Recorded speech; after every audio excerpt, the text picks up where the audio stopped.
30-40 books के ज़्यादा उन्होंने किताबें लिखी है डायरेक्ट टैक्सेशन पे, both for students and professionals, और consultant on tax matters to various industries. He has delivered more than 4,000 lectures. 4,000 से ज़्यादा लेक्चर्स उन्होंने अभी तक कर लिए, क्योंकि मेरे पास जो बायोडाटा है वो 3500 वाला है, पुराना, 1 साल पुराना। साल में उनके 400-500 लेक्चर होते हैं, एवरेज 1.5 का पर डे अगर हम देखा जाए तो। President of SRCC aluminium association for over 20 years.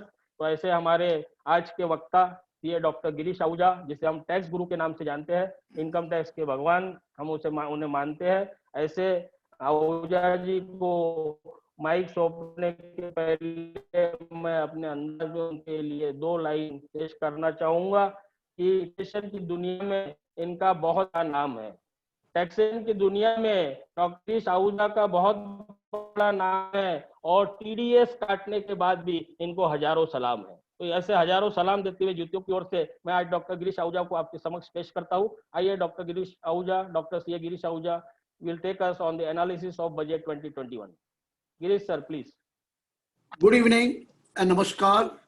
जीतो ऑर्गेनाइजेशन को मैं सब जीतो को मैं नमस्कार करता हूँ। जीतो नागपुर को, परसों ही मैं जीतो दुबई में भी था इंस्टीट्यूट ऑफ चार्टर्ड अकाउंटेंट के साथ। कई जगह पे जीतो का आता भी है, मैं अहमदाबाद का भी करता ही रहता हूँ। और अजय संचेती जी ने मेरे बारे में कुछ बोला, तो अजय संचेती जी को भी मेरा धन्यवाद। और अरविंद निर्मल जी का भी नाम मैंने नोटिस किया, अनिकेत का भी किया। जुल्फेश जी तो खैर मेरे पुराने इतने सालों से मित्र हैं, और बाकी नाम मुझे पकड़ नहीं सका, क्योंकि जो आपका ये इसमें नाम आते हैं उसमें नंबर लिखे हुए हैं, नाम नहीं है। नहीं तो नाम पढ़ के मैं आपके बारे में कुछ सब जरूर शब्द बोलता। चलिए अब देखिए, बजट की बातें कर रहे हैं। देखिए बजट तो बहुत चीजें होती है। बजट तो 7 डॉक्यूमेंट्स हैं, उसमें कैपिटल एक्सपेंडिचर का बजट, रेवेन्यू एक्सपेंडिचर बजट, पे आउट का बजट, बजट तो बहुत चीजें हैं। लेकिन हमारा फोकस सबका उसके है, इंफ्रास्ट्रक्चर में इतना खर्च किया, इतना उसमें हेल्थ में होगा, इतना डिफेंस में होगा, वो तो थोड़ा बहुत याद कर लेते हैं, डेफिशिएंट फाइंडिंग होगी। सबकी नजर होती है इनकम टैक्स में क्या किया, क्या कोई फायदा दिया, क्या कोई नुकसान करा, क्या कोई टैक्स बढ़ाया, क्या कोई टैक्स कम किया। लोगों को जरूरत तो होती है, और जो सोचते रहते हैं कि कुछ पता लगे क्या हुआ। मैं आपको पहली बात बता दूं, इस बार टैक्स के साथ कोई टिंकर नहीं किया गया। मतलब जो टैक्स रेट पिछले साल थे वही साल इस साल भी रहेंगे। बहुत लोग सोच रहे थे कोविड सेस लगेगा, लेकिन नहीं लगाया। लेकिन यह भी जरूरी था कि सरकार के पास ज्यादा पैसे नहीं थे, इसलिए रिबेट देना भी मुश्किल था। यह भी कारण था, तो बैलेंस रखना था। तो ये तो अच्छा हुआ कि कोई नया टैक्स नहीं लगाया, इनकम टैक्स में कोई सेस नहीं लगाया।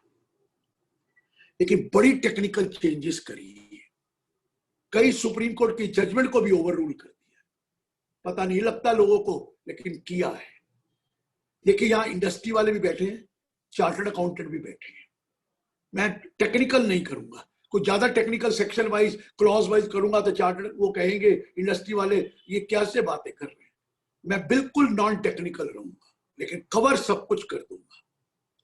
देखिए, आपने कोई मर्जर किया, कोई टेक ओवर किया, कोई श्रम सेल किया, कोई बिजनेस किसी का लिया, तो आप पैसे देते ही हैं। और जितनी एसेट्स आती हैं, लायबिलिटीज होती हैं, आप उसके साथ एक्स्ट्रा पैसे भी देते हैं, जिसका नाम होता है गुडविल। गुडविल को देते हैं।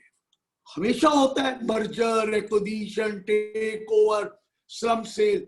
अरे आपको एसेट तो 3 करोड़ की मिली है, लेकिन आप पेमेंट दे रहे हैं 5 करोड़ की, क्योंकि 2 करोड़ रुपया उसमें गुडविल का दिया। देखिए जहां पर डेप्रिसिएशन की बात होती थी, तो इंटेंजिबल एसेट में डेप्रिसिएशन, जो डेफिनेशन दे रखी थी उसमें लिखा था intangible asset being technical know how, patents, copyrights, trademark, licenses, franchises, or any other business or commercial right of similar nature. आपने देखा इस डेफिनेशन में कहीं गुडविल नहीं है, गुडविल है ही नहीं। लेकिन Swift security limited supreme court की जजमेंट आई, उसने कहा गुडविल इंटेंजिबल एसेट है और ये उसमें कवर हो रही है एनी अदर सिमिलर नेचर, तो आपको गुडविल पे डेप्रिसिएशन मिलेगी। आपने अगर 2 करोड़ रुपया गुडविल पे खर्चा है तो 25% depreciation return on value method से हर साल आपको मिलेगी। ये कई साल हो गए ये जजमेंट आई हुई गुडविल पर। आपने एक होटल खरीद लिया, जब होटल खरीदा उसके साथ पूरी ऑपरेशन खरीदी तो गुडविल भी दी होगी, गुडविल दी। अब गुडविल ये तो सबसे मेजर पॉइंट है। इन्होंने क्या कह दिया कि इंटेंजिबल एसेट में हम गुडविल और बिजनेस और गुडविल और प्रोफेशन के ऊपर डेप्रिसिएशन आगे से नहीं देंगे। खत्म कर दिया गुडविल पे बिजनेस और प्रोफेशन में। करोड़ों रुपए की गुडविल देते हैं और वो आपकी बैलेंस शीट में रहेगी और वो फिक्टिशियस एसेट रहेगी। अकाउंटेंसी भी आप जो मर्जी करो, इनकम टैक्स कहता है हम इसको डेप्रिशिएबल एसेट नहीं मानेंगे, हम इसके ऊपर डेप्रिसिएशन नहीं देंगे, हम इसका खर्चा नहीं देंगे। सुप्रीम कोर्ट की रूलिंग को ओवर रूल कर दिया। तो क्या करेंगे? रखो अपने पास गुडविल, क्योंकि गुडविल बैडविल भी हो सकती है, आगे जाके कम भी हो सकती है, बढ़ भी सकती है। हम नहीं देंगे कुछ भी। क्या करेंगे? अगर कभी फ्यूचर में वो गुडविल बेचेंगे तो तब हम आपसे कैपिटल गेन ले लेंगे, difference between sale price and the purchase price of goodwill. लेकिन हम गुडविल पे आपको डेप्रिसिएशन नहीं देंगे। सर गुडविल सेल्फ जनरेटेड भी हो सकती है, आपने खुद जनरेट की है तो उसके बारे में तो कॉस्ट है ही नहीं, तो इसलिए उसका डेप्रिसिएशन वैसे ही नहीं होता। लेकिन गुडविल इतने करोड़ों रुपए की कॉर्पोरेट हाउसेस जब कोई डीलिंग करते हैं तो गुडविल परचेज करके उनको पैसे देने पड़ते हैं, नहीं मिलेगी डेप्रिसिएशन।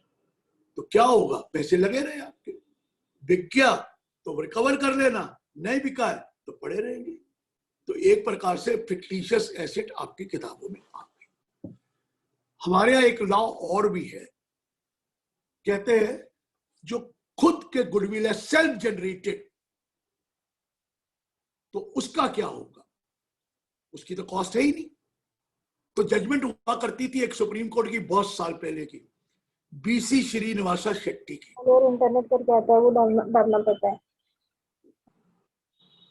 उसमें कहा था जो सेल्फ जनरेटेड एसेट है उसकी कॉस्ट निकल नहीं सकती, तो इसलिए हम उसके ऊपर कैपिटल गेन नहीं लगाएंगे अगर बेचेंगे तो। लेकिन लॉ बदल दिया गया था और 7 आइटमें, जैसे ट्रेडमार्क, ब्रांड नेम भी तो सेल्फ जनरेटेड है, इसका खर्चा थोड़ी ही किया है आपने, तो over the year brand name को डेवलप किया है। ट्रेडमार्क आपने रजिस्टर कराया है, रजिस्ट्रेशन फीस दी है, लेकिन वो तो आपका राइट हो गया ना, कोई पैसा थोड़ी खर्चा ट्रेडमार्क के लिए, खरीदा थोड़ी है, सेल्फ जनरेट किया है। Trademark, brand name, licence, goodwill of a business, right to carry on a business, ये तो सब सेल्फ जनरेटेड भी हो सकती है।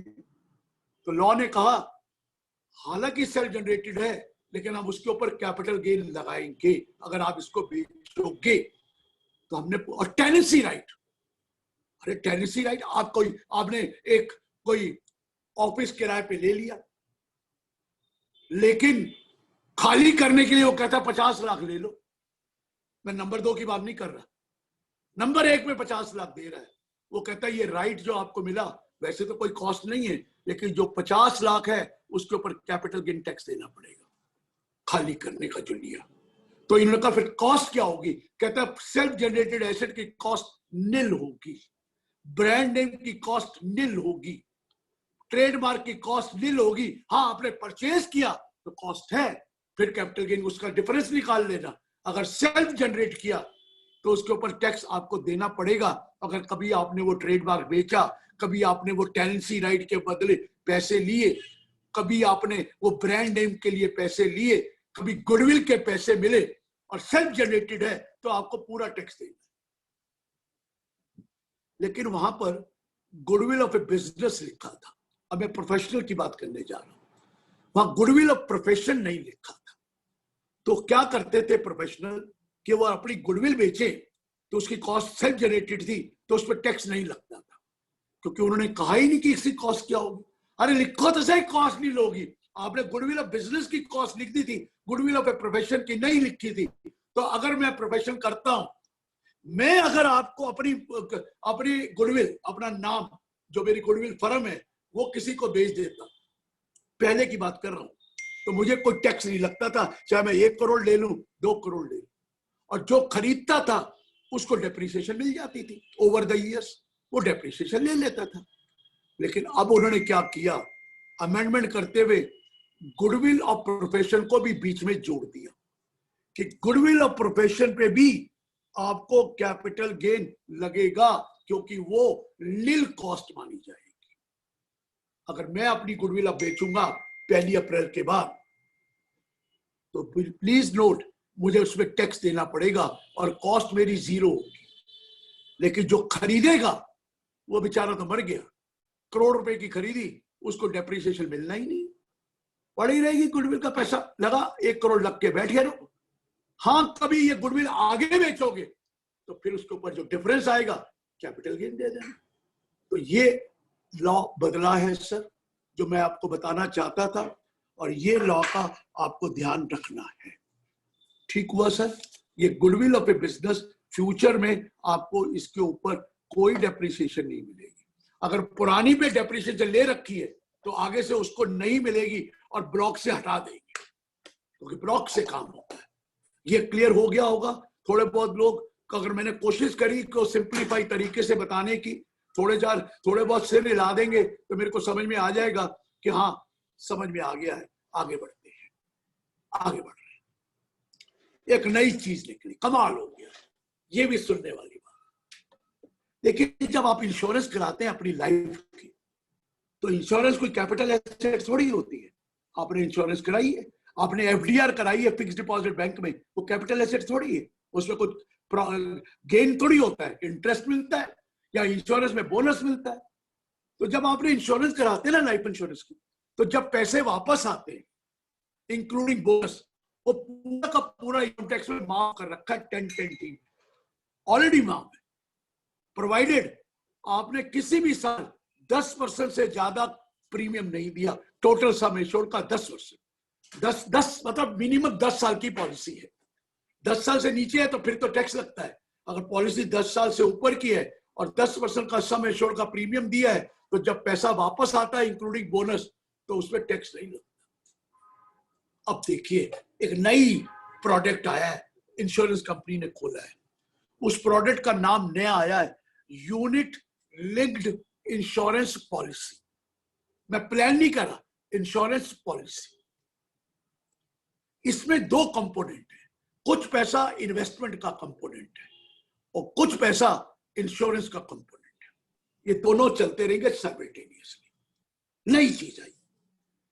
अब सवाल आया, उन्होंने कहा ठीक है भैया, नई चीज लाए हो, लेकिन एक चीज नोट कर लो, अगर इसके लिए प्रीमियम देना है आपने, अगर 1 साल भी जब तक मैच्योरिटी नहीं है आपने 2.5 लाख से ऊपर प्रीमियम दे दिया, if you make a payment of more than 2 lakh in any previous year, तो भाई साहब ये जो पैसा वापस आएगा वो माफ नहीं होगा। 2.5 लाख से कम करेंगे तो कोई दिक्कत नहीं है, 2.5 लाख से ऊपर अगर आपने प्रीमियम दे दिया किसी भी साल, 1 साल दिया, 2 साल दिया या किसी भी साल, माफ नहीं होगा। तो फिर क्या होगा? कहते जी इसको हम कैपिटल एसेट मान लेंगे। अच्छा, तो फिर क्या करेंगे? कैपिटल एसेट की कॉस्ट क्या होगी?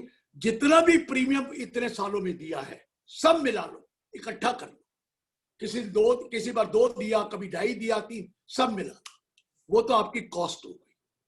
और जब ये पैसा वापस आएगा, सपोज करिए आपने टोटल प्रीमियम इतने सालों में 20 लाख दिया है और इंश्योरेंस कंपनी आपको 30 लाख वापस देने जा रही है, तो जो डिफरेंस होगा ना, उसको कैपिटल गेन देकर आप टैक्स देंगे। ऐसा इंश्योरेंस में नहीं था, ये नया कॉन्सेप्ट निकाला है, डिफरेंस में आप कैपिटल गेन देकर टैक्स देंगे। रुको, तो कोई चार्टर्ड अकाउंटेंट भाई बैठे हैं, वो कहेंगे सर 3 साल से ज्यादा है तो कॉस्ट को क्या इंडेक्स करेंगे? कॉस्ट तो दी है और वो कॉस्ट को इंडेक्स करेंगे। सचिन जी ने जल्दी हटा दिया, हाँ हाँ देखिए क्या करना है, कॉस्ट को इंडेक्स देंगे। जी नहीं, क्यों नहीं करेंगे? वो कहते हैं जी 112A सेक्शन है हमारे यहाँ, जहां पर लिस्टेड शेयर्स है और इक्विटी ओरिएंटेड फंड है, हम वहां पर जाकर इसके ऊपर भी 10% टैक्स लगाएंगे, लेकिन इंडेक्सेशन नहीं देंगे। इंडेक्सेशन सचिन जी नहीं देंगे आपको। तो क्या करेंगे? वो सीए हैं, तभी मैंने उसकी तरफ देखा, नहीं तो शायद मैं किसी और की तरफ देखा। सीए को जल्दी समझ आ गया ये काम क्या है। No indexation. 20 लाख आया, 14 लाख दिया था, 6 लाख पे 10% टैक्स दे दो, बात खत्म। तो ये नया प्रोडक्ट आया, प्रोवाइडेड, सुनिए, ये जो पॉलिसी आप लेंगे 1 फरवरी 2021 के बाद अगर लेंगे, अगर पुरानी पॉलिसी है उसको हम कुछ नहीं कहेंगे, उसको हम कुछ नहीं कह रहे। 1/2 जो नया अभी फरवरी गया है, पहली तारीख के बाद जो भी ये वाली पॉलिसी लेंगे, हम आपको बता रहे हैं कि भैया हम आपको, ये क्लियर हो गया सर? कोई का सिर हिला दे क्लियर है तो मैं आगे बढ़ता हूं। अब एक और चीज देखिए सर, सरकार ने अभी अभी बोला है बजट में कि हम इस साल काफी डिस इन्वेस्टमेंट करेंगे, बोला ना, पब्लिक सेक्टर कंपनी से पैसा निकाल के इधर देंगे। और सरकार ने एक और भी बोला, ये जो पब्लिक सेक्टर बैंक है, जुल्फेश जी, ये जो पब्लिक सेक्टर बैंक है, आप तो ऑडिट करते होंगे, वहां पर एनपीए बहुत है, नॉन परफॉर्मिंग एसेट है ना, नॉन परफॉर्मिंग एसेट है। अब ये क्या है, बैंक सारा दिन यही लगता रहता है, इस पर इसको रिकवरी करो, इसको रिकवरी करो, ये केस करो, ये केस करो, बैंकों का टाइम वेस्ट हो रहा है, और लेकिन पैसे जो होगा होगा। इन्होंने एक नई स्कीम निकाली है कि भैया हम ये करते हैं, ये सारे जो नॉन परफॉर्मिंग है एसेट है ना, किसके, बैंकों के, ये उठाकर हम एक नया बैंक बनाकर उनको दे देते हैं, जिसका बैड बैंक का नाम रख देंगे, वो रिकवरी करता रहेगा, हमारा काम ना वेस्ट करो, वो करते रहेंगे, जो भी होगा लॉस प्रॉफिट वो देखेंगे, हम अपनी किताबों से निकाल के उनको दे देते हैं। सारे बैंक पब्लिक सेक्टर बैंक के लिए कहा। जब आप उसको ट्रांसफर करेंगे तो वहां पर आ जाता है टैक्स का क्या होगा। तो इन्होंने पता क्या किया, एक डीमर्जर का सेक्शन है 219AA, जिसमें लिखा है कि अगर आप एक अंडरटेकिंग या डिवीजन को डीमर्ज करके दूसरी कंपनी को दे देंगे तो वो कैपिटल गेन टैक्स नहीं लगता, वो डीमर्ज्ड हो जाता है, हम टैक्स नहीं लगाते। लेकिन वो तो है, आप सारी एसेट लायबिलिटी उस डिवीजन की देते हैं, और उसमें रूल है कि वो जो 90% शेयर रिलेटिंग कंपनी के होंगे मानेंगे और वो उसको मिलेंगे। इन्होंने क्या किया, वहां डेफिनेशन में कुछ और भी ऐड कर दिया, रिकंस्ट्रक्शन और splitting up of a public sector company by transferring the asset to the another public sector company will also be called demerger। यही तो कर रहा है कि आप लोन बुक को उठाकर, जो रिकवरी नहीं हो रही एनपीए हैं, उठाकर हमारे स्टेट बैंक के 5 लाख करोड़ के एनपीए, अरे कुछ नहीं, लेकर उधर दे दो। किसको? वैसे वो एक्चुअल एनपीए है नहीं है, लेकिन वहां तो रूल है रिजर्व बैंक का, अगर एक इंस्टॉलमेंट भी नहीं आई इसको एनपीए मान लो, है ना रूल, उठाकर दे दो। अब बैंक अपना काम करे और वो बैंक करता रहेगा लड़ाई झगड़ा, वो बैंक रिकवरी करता रहेगा, हम इसको कोई टैक्स नहीं लगाएंगे। और एक और फायदा दे दिया, वो जो लॉस होगा कंपनी को, वो 8 साल तक फ्रेश कैरी फॉरवर्ड करने देंगे। तो इसीलिए तो जुल्फेश भाई, बैंक के स्टॉक कहां जा रहे हैं, स्टेट कहां चला गया, स्टेट बैंक 400 रुपए पहुंच गया। आप सोचते होंगे यार ये क्या हुआ है सडनली, बैंक ऑफ बड़ौदा 40 से ऊपर नहीं जाता था, 90 रुपीज पहुंच गया। पहुंचा कि नहीं पहुंचा? वो जो पंजाब नेशनल बैंक 30 रुपए पे अड़ा रहता था, 30 से 35 रुपए में, वो भी 40 को पार कर गया है। कैनरा बैंक कहां पहुंच गया? ये इसीलिए पहुंचा है। क्यों पहुंचा है? एक नई पॉलिसी आई, अच्छी लगी, बैंक अपना काम करेंगे, वो अपना काम करेगा और हम टैक्स नहीं लगाएंगे, तो बैंकों की अब ग्रोथ अच्छी होगी। नहीं तो वो लोन बुक ही देखते रहते थे, ये लॉस हो गया, ये हो गया, ये रिकवरी नहीं है, पहले तो हम लोन नहीं देंगे। ठीक हो गया जुल्फेश भाई? ये सेक्शन अच्छा लगा, बहुत अच्छा लगा। आगे अब आगे अच्छे की बात सुनिए, मरवा दिया कईयों को। पिछले साल मैंने मरवाया था, इस साल वो खुद ने उन्होंने मार दिया। सर हमारे यहाँ प्लानिंग करने वाले बड़े शेर हैं, बहुत शेर लोग हैं।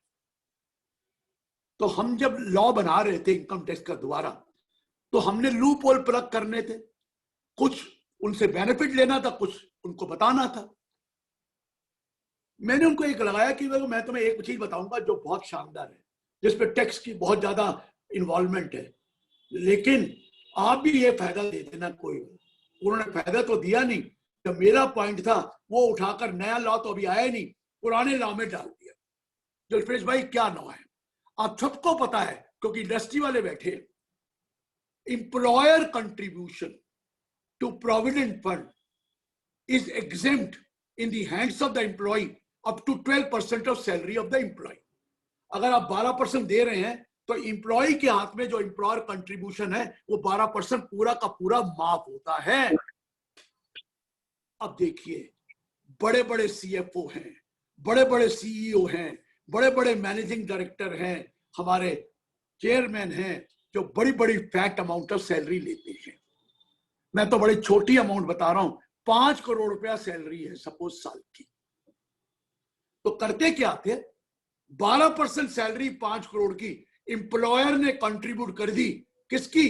Provident fund of employee. Employee कौन है? वही मैनेजिंग डायरेक्टर या सीईओ या सीएफओ। कितने लाख रुपए चले गए सर? 60 लाख रुपए। वो 60 लाख रुपए एम्प्लॉयर को डिडक्शन मिल गई, वो तो कंट्रीब्यूशन है, उसको तो मिलेगी। लेकिन 60 लाख किसके हाथ में आया? एम्प्लॉय के हाथ में आया, कोई टैक्स नहीं, वो तो माफ है। और एम्प्लॉय को चाहिए भी नहीं, 5 करोड़ ले रहा है, खर्चा क्या करना है। और वो 50 लाख के ऊपर, 60 लाख के ऊपर हर साल इंटरेस्ट भी आएगा और कंपाउंड होता रहेगा, और हर साल 60 लाख जुड़ेगा भी, उससे ज्यादा भी जुड़ेगा। और जब रिटायर होगा करोड़ों रुपए मिल जाएंगे और टैक्स फिर भी नहीं देना। समझ में आया सर? ये बड़े बड़े की बात है, छोटे की बात नहीं है। बड़ी बड़े लोगों की कहानी है, बड़े लोग बड़ी बातें। हमारे अमानी साहब भी 14 करोड़ रुपए सैलरी लेते हैं। समझ में आ गया? कितने करोड़ रुपए आप ले गए, एम्प्लॉयर को डिडक्शन मिल गई, एम्प्लॉय को कोई टैक्स नहीं लगा। इनको देखा, यार ये तो कई सालों से चल रहा है, हमने तो नोटिस ही नहीं किया है। अरे मुझे तो सारे कॉर्पोरेट हाउस वाले गाली दे रहे हैं। मैं जिसमें डायरेक्टर था, वहां के सीएफओ की 5 करोड़ सैलरी, किसी की 6 करोड़ सैलरी, किसी की 7 करोड़ सैलरी, किसी की 4 करोड़ सैलरी। वो सर ये क्या कर, ये क्यों मरवा दिया मुझे? और मैंने कहा सर गए थे ही रोजे मनाने, अरे ईद मनाने, रोजे गले पड़ गए। अब मैं क्या करूं, मैं कुछ और बेनिफिट दिलवाना चाहता था, इन्होंने तो रगड़ दिया। अब क्या लिख दिया उन्होंने, क्या लॉ बनाया पिछले साल? अगर एम्प्लॉयर कंट्रीब्यूट करेगा प्रोविडेंट फंड में तो कितना माफ होगा? 12% ऑफ सैलरी और ₹7,50,000 whichever is less, whichever is less। 60 lakh रुपए के बदले 7.5 लाख रुपया तो माफ कर देंगे, और बाकी 52,50,000 आपके परकुजिट में डालकर उस पर टैक्स ले लेंगे। हर साल परकुजिट पे डालकर टैक्स ले लेंगे, और उसके ऊपर जो इंटरेस्ट आएगा उसके ऊपर भी टैक्स देना पड़ेगा। मर गया ना बेचारा। अब तो वो 60 लाख रुपया पे टैक्स लग, अब 52,50,000 रुपये टैक्स भी दिया और उसके इंटरेस्ट पे भी टैक्स दिया, जो पहले दोहरा माफ था। बहुत मुझे कहा गया, और मैंने कहा सर सिर्फ थोड़े से अमीरों को तो तंग किया है, बाकी गरीबों को तो ऐसा कोई नहीं है। जिसकी सैलरी 62,50,000 रुपये होगी साल की, 5 लाख से ऊपर, उसको तो कोई फर्क नहीं पड़ा, क्योंकि 12% गिन लीजिए, 7.5 लाख, 5 लाख के ऊपर तो 7,20,000 होता है। लेकिन उन्होंने कहा तो, अब मैं तो कुछ नहीं कर रहा, हमारे यहाँ और भी बड़े महानुभाव हैं, हमारे कई सैलरी वाले हैं सर, बहुत पैसे वाले हैं। वो क्या करते हैं, प्रोविडेंट फंड में एम्प्लॉय कंट्रीब्यूशन डाल देते हैं ज्यादा, 20 लाख रुपया साल का डाल दिया, 30 लाख का डाल दिया, उनको जरूरत नहीं है पैसे की, डाल दिया। आप कहेंगे जुल्फेश भाई 1.5 लाख का डिडक्शन मिलता है तो उसने क्यों डाला? अरे वो आदमी हमारे से ज्यादा समझदार है, उसने 20 लाख डाला, 1.5 लाख का डिडक्शन लिया, लेकिन वो 20 लाख के ऊपर जो इंटरेस्ट आएगा इतने साल, वो तो पूरा माफ होगा। वो तो एफडी बन गई उसकी, और इंटरेस्ट खाता रहेगा और कोई टैक्स नहीं देना, और उसको पैसे की जरूरत नहीं है। अब एफडी में रखना था, एफडी में तो टैक्स लगता, यहाँ तो पूरे पैसे माफ इंटरेस्ट के। लीजिए, मर गए आप। इस बार कह दिया employee contribution to provident fund if it exceeds 2,50,000। अगर 2.5 लाख से ज्यादा प्रोविडेंट फंड में डालेंगे तो जितना एक्सेस कंट्रीब्यूशन है उसके ऊपर जो इंटरेस्ट आएगा उसको पूरा टैक्स कर देंगे हर साल। गया ना, एम्प्लॉयर की साइड से भी मर गया और एम्प्लॉय की साइड से भी मर गया। 2.5 लाख के ऊपर सपोज 10 लाख करा उसने, उस 7.5 लाख का जो इंटरेस्ट आएगा वो टैक्स लग जाएगा, और आज ही लग जाएगा जब मिलेगा तो 10 साल बाद। तो क्लियर हुआ सर? ये बातें जब सुनते हैं ना तो देखते हैं क्या हो रहा है, और करते थे लोग। बड़े बड़े लोगों को पैसे बैंक उसमें डाल दिया प्रोविडेंट फंड में, और पड़ा है ना सेफ है, और प्रोविडेंट फंड डूबेगा भी नहीं, अटैच भी नहीं होगा, और इंटरेस्ट भी ज्यादा मिल रहा है और टैक्स फ्री मिल रहा है। समझ आया जी जल्पेश भाई? और या लेकिन पीपीएफ तो है ही नहीं, 1.5 लाख ही होता है, वो 2.5 लाख से कम में, इसलिए वहां कोई दिक्कत नहीं। ये नया काम हुआ। अब आगे बढ़ गए। अब जीतू भी एक चैरिटेबल ऑर्गेनाइजेशन है मेरे हिसाब से, है ना जी? और ये भी चैरिटी का उन्होंने रजिस्ट्रेशन ले रखा होगा इनकम टैक्स वगैरह में। अब देखिए मैं बता रहा हूं, एक बात सुनिए, ये चैरिटेबल ऑर्गेनाइजेशन की बात करता हूं। हमारे यहाँ जो स्कूल, कॉलेज, यूनिवर्सिटी है, वो या तो 1023C में माफ ले सकते हैं या 11-12 में एग्जेम्पशन ले सकते हैं।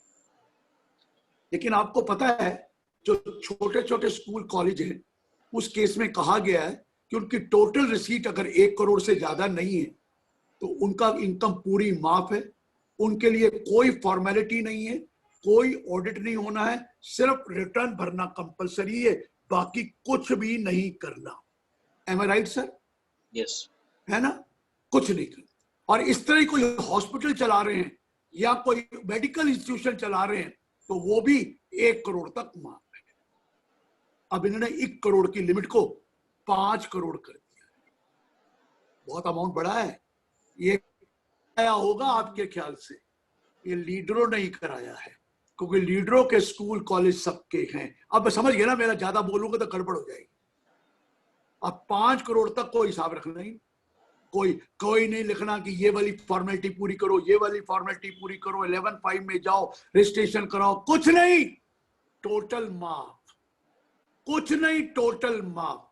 भाई 10,000 से ऊपर पेमेंट करो कैश की, अलाउड नहीं है, कुछ नहीं, सिर्फ रिटर्न भरनी 5 करोड़ तक। लेकिन इनकम टैक्स वाले कहते हैं हम आपसे ज्यादा समझदार हैं, कभी आप हमें बेवकूफ बना रहे हो, कोई बात नहीं, ले लो 5 करोड़, मेरी मजबूरी है, क्योंकि बोला गया ऊपर से। उन्होंने नीचे एक एक्सप्लेनेशन डाल दी कि अगर तो स्कूल, कॉलेज सिर्फ चला रहे हैं, उसको एजुकेशनल इंस्टीट्यूशन, 5 करोड़ माफ। उस ट्रस्ट में स्कूल, कॉलेज नहीं, हॉस्पिटल चल रहा है, 5 करोड़ माफ। लेकिन उस ट्रस्ट में दोनों चल रहे हैं, स्कूल, कॉलेज भी और हॉस्पिटल भी, तो 10 करोड़ नहीं होगा, 5 ही होगा, 5 ही होगा। पहले 1-1 करोड़ दोनों का अलग था, 5 ही होगा। ये मत समझ लेना कि 10 होगा, तुम समझते हो अपने आप को ज्यादा, हम भी होशियार हैं। लेकिन रुको, एक और मार दिया। पहले कई जजमेंट थी कि अगर ट्रस्ट के नीचे 5 स्कूल है, 5 अलग अलग, और पांचों की 1 करोड़ से कम है यार, तो पांचों की माफ हो जाता था, वो भी खत्म हो गया। अब सबको मिलाकर 5 करोड़ है। समझ में आया? सबको। कहते हैं ना, 100 सुनार की 1 लोहार की, उन्होंने रगड़ दिया। आप तुम अलग अलग नहीं ले सकोगे कि हर स्कूल का अलग ले लो, हर स्कूल का अलग ले लो। अब तो टोटल 5 करोड़, और दोनों मिलाओगे तो टोटल फिर भी 5 करोड़। ठीक है जी, ये आया। अब और भी बातें हैं। देखिए, एक चीज बता रहा हूं, जो कॉर्पस फंड होता है, कॉर्पस समझ गए ना, जी भाई वॉलंटरी कंट्रीब्यूशन जिसमें डायरेक्शन है ये कॉर्पस के लिए यूज होगा, ये माफ है, इसको खर्च करने की जरूरत नहीं, माफ है। आप रोज इनकम को करो, कॉर्पस के तो फंड चाहिए ना, पैसा चाहिए, तो ये रखो। अब प्रॉब्लम क्या आई, इन्होंने लिखना भूल गए कि कॉर्पस फंड को आप 11.5 में रखेंगे, मतलब उस बोर्ड में रखेंगे जो 11.5 का है, मतलब बैंकों में रखेंगे, एफडीआर में रखेंगे, आप सिक्योरिटीज में रखेंगे जो नोटिफाइड है। इन्होंने तो लिखा ही नहीं, तो लोग इसको कहीं जगह में रखने लगे, हेरा फेरी शुरू हो गई। अब लीजिए कॉर्पस फंड हमें आपको 11 में रखना पड़ेगी, 11 में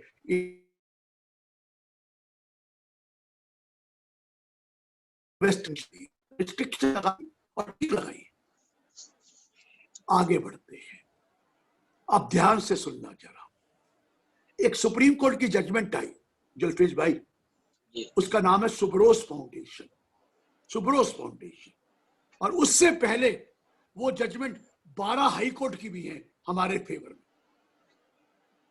प्रकाश जी है ना, सबसे ज्यादा समझदार यहाँ प्रकाश जी लग रहे हैं कि हर पॉइंट पे वो रिएक्ट कर रहे हैं, मतलब उनको पता है ये लोग। Thank you very much. तो मैंने कहा सर कि उसमें क्या करा था, कहा भैया देखो इस साल जुल्फेज जी आपके पास 2 करोड़ की इनकम है, आपने 2.5 करोड़ खर्च कर दिए, पैसे थे आपके पास, 2.5 करोड़ खर्च कर दिए। तो सवाल पूछा जाता था कि ये जो 50 लाख एक्स्ट्रा खर्च किए, क्या मैं ये अगले साल की एप्लीकेशन मांगकर एग्जेम्पशन ले सकता हूं कि नहीं ले सकता? जब तक हाई कोर्ट के डिसीजन थे तो सरकार मान नहीं रही थी डिपार्टमेंट, अब सुप्रीम कोर्ट का डिसीजन आ गया, मर गए। अब क्या करें, ये तो देना पड़ेगा। मैंने उनको कहा अपने फॉर्म में भी चेंज करो,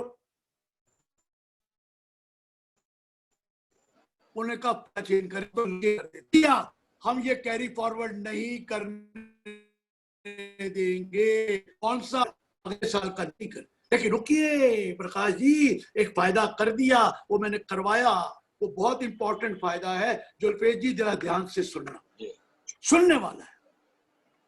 देखिए मैं पहले सवाल ये पूछता हूं कि जो मुझे अरविंद जी, जो मुझे आया कॉर्पस, क्या वो माफ है कि नहीं है? माफ है ना सर, एग्जेम्प्ट है। अगर उस कॉर्पस से मैं कोई पैसा खर्च करूं तो क्या वो एग्जेम्प्ट होना चाहिए? आप डबल एग्जेम्पशन कैसे ले सकते हैं? इनकम ही माफ है तो एग्जेम्प्ट इनकम को कैसे हम लगा दें? लेकिन लोग ये कहते थे इसको हम अप्लाई कर रहे, वो कहता है याद रखना एग्जेम्प्ट इनकम को अप्लाई करोगे तो कोई अब माफ नहीं है। ये तो हो गया। अब सवाल आया, एक और चीज बोली, सर मेरा 2 करोड़ था तो 2 करोड़ मैंने 2.5 करोड़ खर्चा किया, तो सर अब लाए कहां से 50 लाख? कहां से लाए होगे? या तो वो 15% वाला पड़ा होगा जो आपने जोड़ा हुआ है, या कॉर्पस का होगा, और कॉर्पस आपने रखा हुआ है 11.5 में, ठीक है ना? कहता ठीक है, इस कॉर्पस से 50 लाख आपने यूज कर लिया। कहते हाँ मैंने कर लिया है। कहते कोई बात नहीं, ये एप्लीकेशन नहीं मानी जाएगी।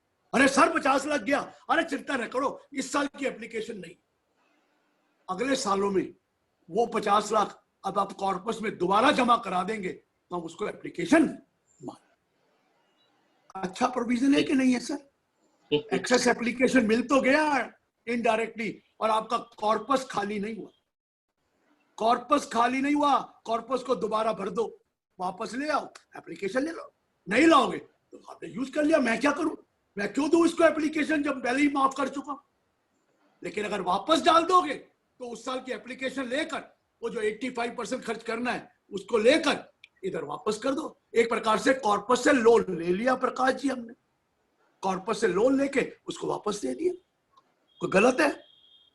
अच्छा प्रोविजन, बहुत अच्छा प्रोविजन है। अब कॉर्पस कभी खाली नहीं होगा, बाहर भर दो और कोई पेंशन मिल जाएगी। ये क्लियर हुआ सर? अब आगे बढ़ते हैं।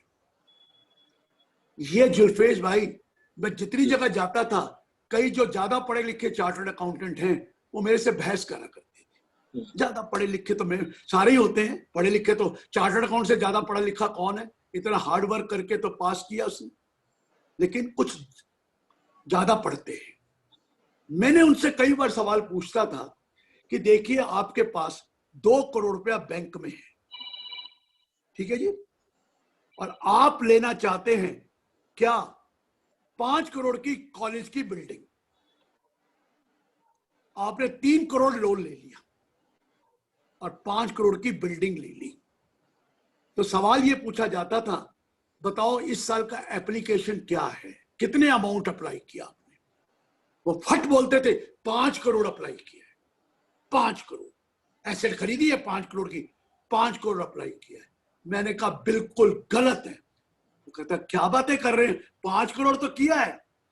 मैंने कहा सर आप अकाउंटेंसी की बातें कर रहे हैं, इनकम टैक्स की बातें नहीं कर रहे। अकाउंटेंसी में तो ठीक है, 5 करोड़ की एसेट आ गई, 2 करोड़ का बैंक कम हो गया और 3 करोड़ का लोन आ गया लायबिलिटी साइड में, 5 करोड़ आ गया। लेकिन अकाउंटेंसी और इनकम टैक्स में फर्क है। आपने कितना लोन लिया है, 3 करोड़। क्या ये लोन इनकम है, क्या ये लोन इनकम है जुल्फेज भाई? ये तो लोन है। आपने लोन को अप्लाई किया तो कैसे एप्लीकेशन मान लूं? लोन अप्लाई करके मैं कैसे क्वेश्चन मान लूं? मानते नहीं थे मेरी बात।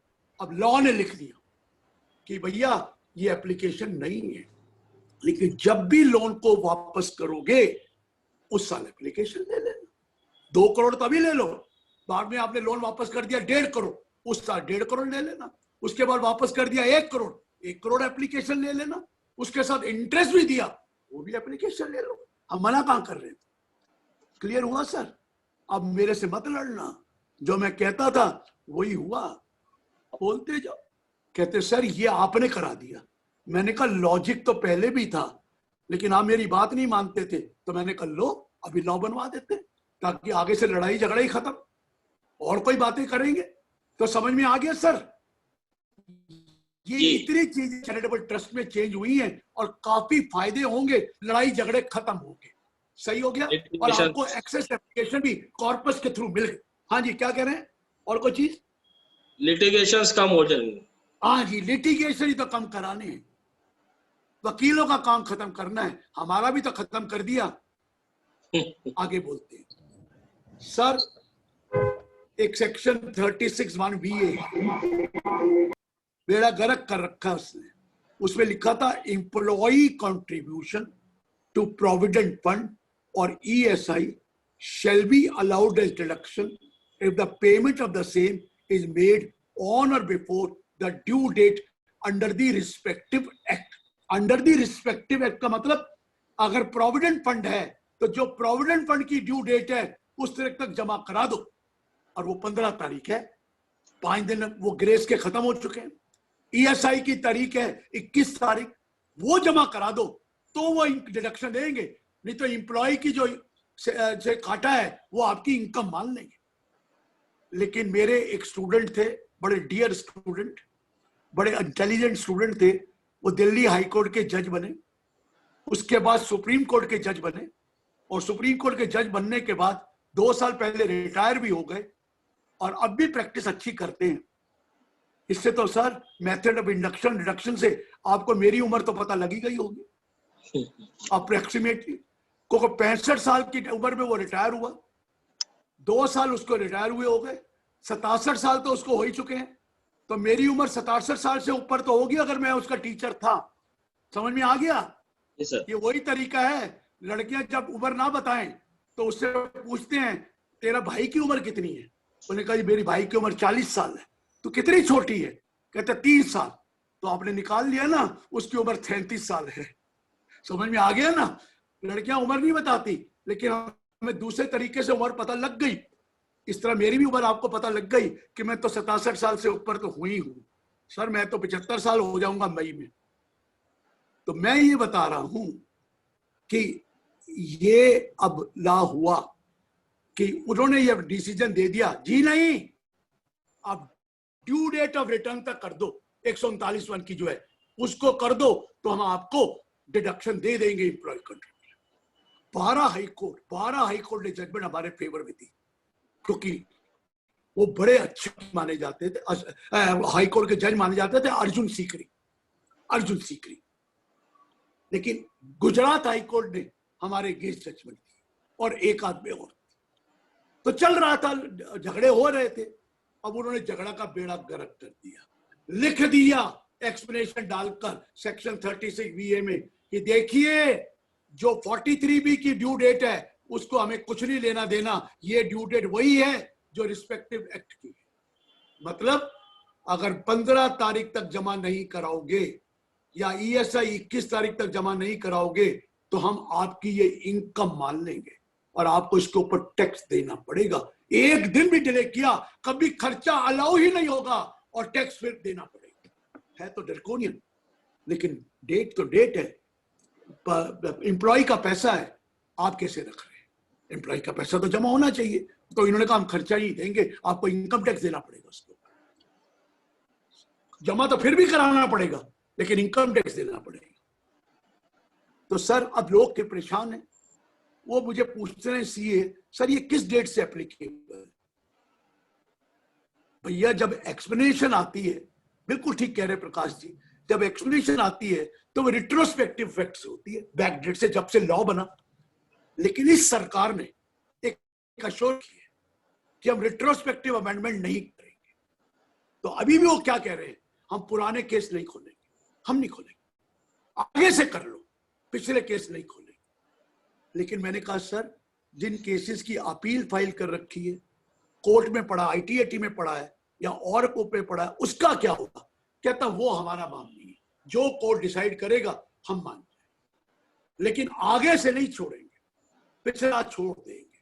तो कोई बुरी बात तो नहीं करी, लेकिन आप बता दीजिए। अब याद रखिए जहां इंडस्ट्रियलिस्ट बैठे हैं, यहाँ पर जो एम्प्लॉयर बैठे हैं, सर एक दिन भी डिले मत करना प्रोविडेंट फंड एम्प्लॉय का या ESI का, नहीं तो वो आपकी इनकम मानकर उसके ऊपर टैक्स ले लेंगे और पैसे तो फिर भी आपको जमा कराने पड़ेंगे इंटरेस्ट के साथ। जमा तो फिर भी कराने हैं, इंटरेस्ट भी देना पड़ेगा, तो क्या फायदा होगा? कर लीजिए। क्लियर हो गया सर? ये चलिए आगे बढ़ते हैं।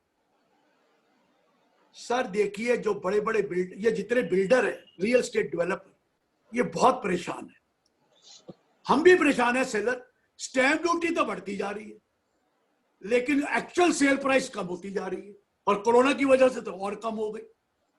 स्टैंप ड्यूटी 1 करोड़ रुपया बेचने जाता तो 80 लाख से ऊपर मिल नहीं रहा, तो क्या करूं? अब बिल्डर कहता है कि मुझे तो 80 लाख पे बिक रहा है, और लेकिन मुझे कहोगे 1 करोड़ पे टैक्स दे, 20 लाख पे भी टैक्स दे, मैंने तो बिकी 80 लाख है। कहता ना, लेकिन आपको मालूम है पहले 5% का मार्जिन दिया गया था, फिर 10% कर दिया गया, लेकिन एक टेम्पररी रिलीफ और दे दिया। बिल्डर्स को बोला है कि अगर 12 नवंबर आज जा चुकी है से 30 जून के अंदर बेचोगे, 30 जून 21 तक, तो एक कुछ कंडीशन सेटिस्फाई करो तो हम आपको 20% का मार्जिन देंगे। कितने का? 20%। क्या कंडीशन ये है, जो घर आप बेचेंगे वो रेजिडेंशियल होना चाहिए, रेजिडेंशियल, और कोई नहीं। दूसरा, उसकी सेल प्राइस 2 करोड़ से ऊपर नहीं होनी चाहिए। तीसरा, फर्स्ट टाइम अलॉटमेंट होनी चाहिए, रीसेल में नहीं होना चाहिए, फर्स्ट टाइम अलॉटमेंट होनी चाहिए भाई। तो मैंने कहा ठीक है 20% मार्जिन। अब मैं एक एग्जांपल से समझाता हूं। जुल्फेश भाई, 1 करोड़ रुपए का स्टैंप ड्यूटी वैल्यू है, अगर समझा तो 80 में 20% जोड़ो, 16, 96। स्टैंप ड्यूटी कितनी है? 1 करोड़ रुपए। इसमें तो हम 1 करोड़ के ऊपर ही टैक्स लेंगे, क्योंकि स्टैंप ड्यूटी वैल्यू ज्यादा है, 20% जोड़ने के बाद भी ज्यादा है, और वो जो बायर होगा उसको 20 लाख के ऊपर टैक्स पड़ेगा, क्योंकि उसने 1 करोड़ की चीज 80 लाख में ली है। लेकिन थोड़ा सा दिमाग लगाता और 84 का बेच देता हूं, तो 84 में 20% जोड़िए, 16.8, तो 100.8 हो गया, है ना? और 1 करोड़ से ज्यादा, 1 करोड़ कम हो गया, तो इस फेस में 84 लगेगा, और बायर को भी टैक्स नहीं लगेगा, और सेलर को भी 84 पे टैक्स देना पड़ेगा, 1 करोड़ रुपए नहीं देना पड़ेगा। समझ में आ गई सर? ये थोड़ा सा दिमाग लगाकर आप कर सकते हैं। ये टेम्परेरी है 30 जून तक। क्लियर हो गया? अगला मैंने कुछ नहीं कराया, वो जो 5 करोड़ की लिमिट 10 करोड़ मैंने नहीं कराई है। मैं तो नहीं चाहता। अब 10 करोड़ के नीचे ऑडिट टैक्स होगा ही नहीं, provided 95% payment other than cash है और 95% रिसीट अदरवाइज देन कैश है। 1 करोड़ का 5 करोड़ कर दिया और 5 करोड़ का 10 करोड़ कर दिया, उधर से जीएसटी ऑडिट भी खत्म कर दिया। ये है तो गलत। अब मैं कुछ बोलना नहीं चाहता, अब ये तो आपको इंस्टीट्यूट देखेगा, मैं क्या कर सकता हूं। आइए, एक सेक्शन है जलफेश भाई, सेक्शन 45(4), वो कहता है अरे एक पार्टनरशिप फर्म है या ईओपी है, आप उसको डिसॉल्व कर रहे हैं, बंद कर रहे हैं, उस टाइम पे उसके पास एसेट है, एसेट्स है, अगर वो एसेट इन काइंड कैपिटल के बदले आप पार्टनर को दे देंगे तो रुकिए, हम कैपिटल गेन लगाएंगे किसको? फर्म को। क्या कहेंगे? जो एसेट आपने दी मार्केट वैल्यू से दीजिए, मार्केट वैल्यू से। आपके पास लैंड पड़ी है जो आपने 20 लाख की खरीदी थी, आज 1.5 करोड़ की हो गई, तो आप ये नहीं कहेंगे मैंने 20 लाख की पार्टनर को दे दी तो कोई टैक्स नहीं। वो 1.5 करोड़ निकालकर आपके ऊपर 20 लाख और 1.5 करोड़ के बीच का जो इंडेक्स करके आएगा, वो कैपिटल गेन किसको देना पड़ेगा? फर्म। आपने कितने की खरीदी लैंड? 20 लाख, इसको इंडेक्स कर लीजिए। और कितने की बिकती आज मार्केट वैल्यू? 1.5 करोड़ की। और जो कैपिटल गेन आया ना, उस पर टैक्स किसको देना है? फर्म को। फर्म को देना है, फर्म को देना है। मार्केट वैल्यू, हाँ, अगर मार्केट वैल्यू सेम है फिर तो कोई दिक्कत ही नहीं। तो लोग क्या करने लग गए, एक तो इसमें रिटायरमेंट इंक्लूडेड नहीं था, लेकिन कुछ जजमेंट कहते थे रिटायरमेंट है, कुछ कहते थे नहीं है। अब इन्होंने रिटायरमेंट भी इंक्लूड कर दिया।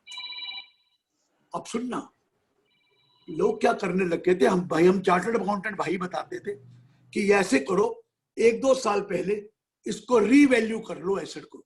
लैंड की वैल्यू पहले ही किताबों में 1.5 करोड़ ले आओ, और उसका जो प्रॉफिट आया रीवैल्यूएशन का वो कैपिटल को क्रेडिट कर दो, और फिर वो लैंड दे दो तो टैक्स लगेगा ही नहीं।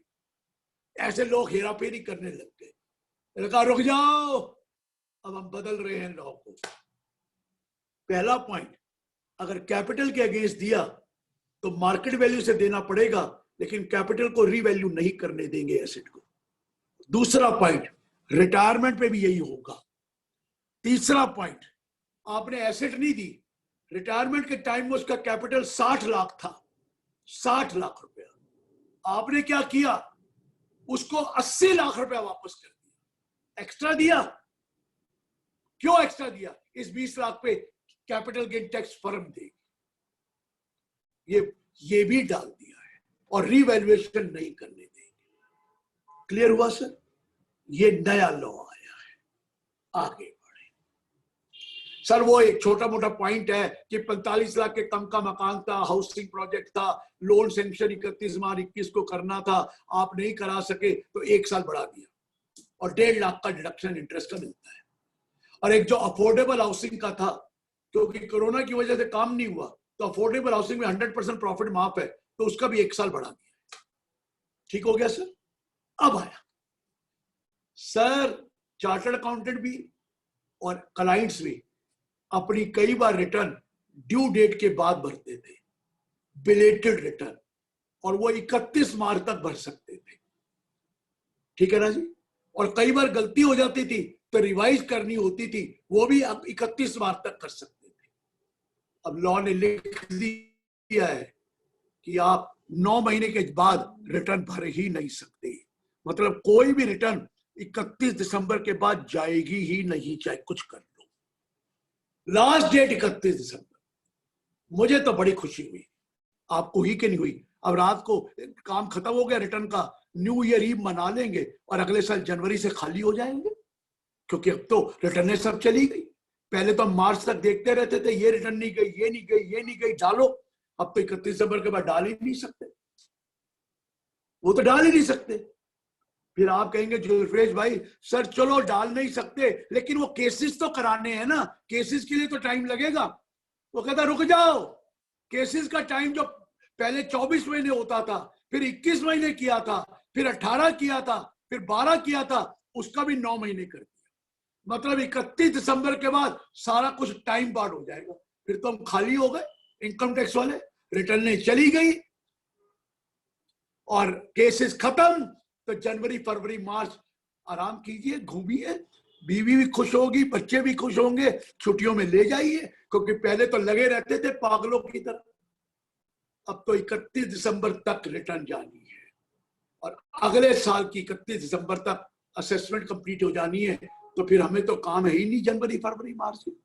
ठीक है ना जुल्फेश भाई, खुश हुए कि नहीं हुए? अरे आगे सुनो, होता क्या था, स्क्रूटनी का नोटिस आता था। कब तक आता था सर? 30 सितंबर तक आता था, 6 महीने में 30 सितंबर।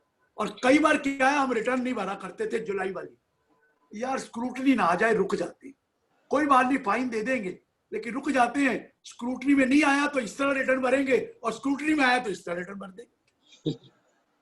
करते थे ना सर, अंदर की बातें हैं, बहुत लोग करते हैं ये बात, इंतजार करते रहते थे। अब इंतजार करने की जरूरत ही नहीं है, तो स्क्रूटनी का नोटिस 30 जून के बाद आएगा ही नहीं, उसके भी 3 महीने कम कर दिए। सो 30 जून के बाद 31 जुलाई को भर देना। अब तो पता लग गया स्क्रूटनी आनी है कि नहीं आनी है, क्लियर हुआ? ये भी डेट 3 महीने कम कर दी। चलो आगे बढ़ो। एक और काम किया है, जो सर्च का केस होता था, वो सर्च का केस 153A 153A 153CA में 80 में होता था और 6 साल का इकट्ठा होता था। और उसके साथ उस 6 साल से पहले भी 4 साल और में किसी भी साल या चारों को मिलाकर 50 लाख से ज्यादा इनकम स्केप हो तो वो भी होता ना, है ना सर ये सर्च का केस। लेकिन अब सुनिए, जो भी सर्च 31 मार्च 21 के बाद होगी, 31 मार्च 21 के बाद, वो अब 153A और 153C में नहीं होगी। तो कौन सा सेक्शन में होगी? वही जो 147 है, इनकम स्केपिंग असेसमेंट। अब वो सेक्शन में दोनों डाल दिए, मर्ज कर दिए, normal reassessment and search reassessment डाल दिए सर। इसलिए सेक्शन को सारा चेंज कर दिया। और एक बात और करी, पहले 6 साल का केस खुलता था, अब 3 साल। 3 साल सर्च का केस भी 3 साल, 3 साल से ज्यादा नहीं, 3 साल। रुकिए रुकिए रुकिए रुकिए, अगर उस 3 साल से पहले 7 सालों में किसी भी पर्टिकुलर ईयर में 50 लाख से ऊपर है तो वो वाला केस भी हम खोलेंगे। अगर कोई 50 लाख से नीचे नहीं है तो फिर 3 ही साल है, फिर 3 ही साल है। Are you getting my point? तो काफी रिलीफ मिल जाएगा जिनकी चोरी कम है। पहले तो 4 सालों का मिलाकर 50 लाख था, अब तो पर ईयर देखना 50 लाख। अगर है तो पकड़ लो, नहीं तो लो। और जो ये नॉर्मल असेसमेंट होती थी, रीअसेसमेंट, उसमें 4 या 6 साल, अब वो 3 कर दिए गए। लेकिन रुकिए, उन पिछले 4 उनमें अगर कोई 50 से ज्यादा है तो वो भी खोल लें। लेकिन एक फायदा और किया सर, पहले क्या होता था, आपको नोटिस आता था कि रिटर्न भरिए, आप कहते थे रीजन बताओ कि कौन सी इनकम स्केप है, वो कहता था नहीं, पहले रिटर्न भरिए, फिर हम आपको रीजन लिख के देंगे और फिर आप उसका जवाब देना, फिर हम आपको अब बताएंगे कि रीजन में एक्सेप्ट करता हूं कि नहीं, नहीं तो आपका रीअसेसमेंट करेंगे। अब वो अपने नया लॉ बना दिया, बड़ा अच्छा है कि हम रीजन पहले ही बता देंगे, क्योंकि हमारे पास सब पता है, हमारे पास पूरी इंफॉर्मेशन आपके बारे में है, 360 डिग्री प्रोफाइल है। लो जी ये है, अब आप अपना जो ऑब्जेक्शन देना कर दो, आप भी, हम इन्वेस्टिगेशन करेंगे, आपको अपॉर्चुनिटी देंगे, सब ऑनलाइन होगा। उसके बाद हम देखेंगे कि केस को ड्रॉप करना है कि नहीं करना।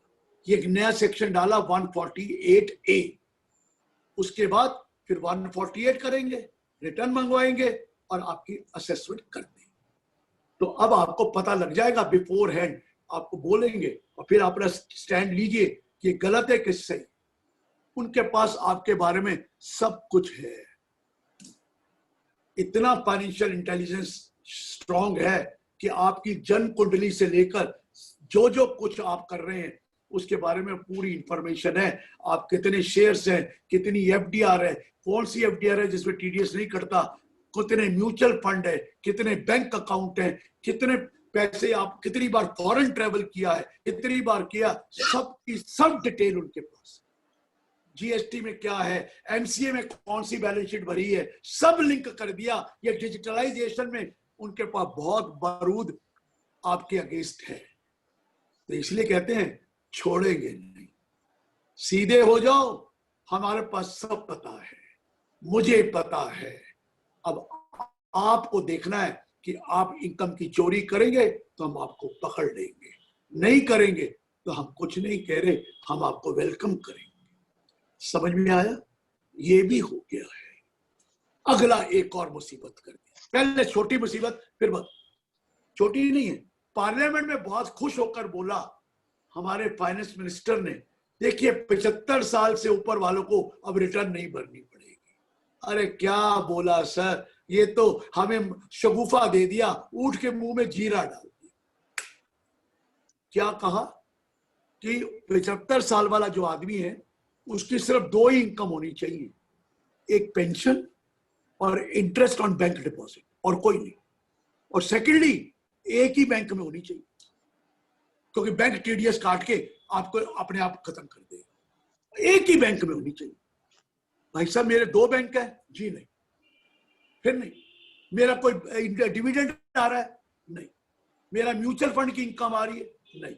मेरा रेंट आ रहा है, नहीं। मैंने कोई शेयर बेचा क्या, ना ना ना ना ना, ओनली 2 इनकम।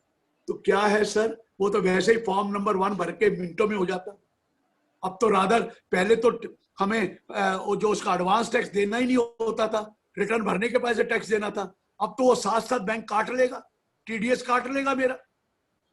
तो ये कोई ज्यादा फायदा नहीं हुआ, लेकिन जो भी है कुछ लोगों को होगा जो छोटा मोटा काम करते हैं।